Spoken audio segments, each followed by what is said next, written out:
নমস্কার বন্ধুরা, moon cooking চ্যানেলে সকলকে স্বাগত। আজকে আমি করব গরমে পেট ঠান্ডা রাখার জন্য শুক্তো। তো আমি কাটাগুলো দেখাইনি, সবজি আমি পরপর ভাজছি, আপনারা দেখে নেবেন। প্রথমে এই উচ্ছেকে আমি লাল করে তেলে ভেজে নিয়েছি। ওঠানোটা আর দেখালাম না, ভিডিও বড় হয়ে যাবে। এখানে নিয়েছি রাঙা আলু, কাঁচকলা, সজনের ডাঁটা, আলু, এগুলোকেও লাল করে ভেজে নিয়েছি। তোলা আর দেখালাম না। এবার এখানে বিউলির ডালের বড়িকে লাল করে ভেজে নিচ্ছি। একই কড়াইয়ে সমস্ত কিছু ভেজে নেওয়ার পর আমি এখানে দিয়েছি একটা ফোড়নে, যেটা আমি স্কিপ করে গেছি। এখানে দিয়েছি তেজপাতা, রাঁধুনি, পাঁচফোড়ন আর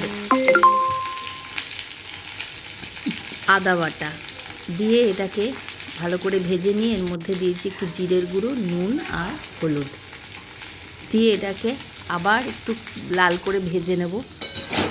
ভেজে নিয়ে এবার এটার মধ্যে দিয়ে দিয়েছি জল দিয়ে এটাকে একটু সেদ্ধ হতে দেবো। সেদ্ধ হয়ে যাওয়ার পর আমি বড়িও দিয়ে দিয়েছিলাম আর তার সাথে দিয়ে দিয়েছিলাম 1 কাপ মতো দুধ, তার একটা কাজু তার সাথে বেটে দিয়েছিলাম।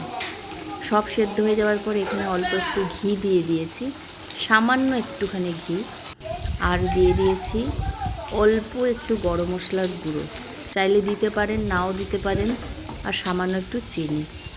হয়ে গেছে আমার গরমে পেট ঠান্ডা করা শুক্তো।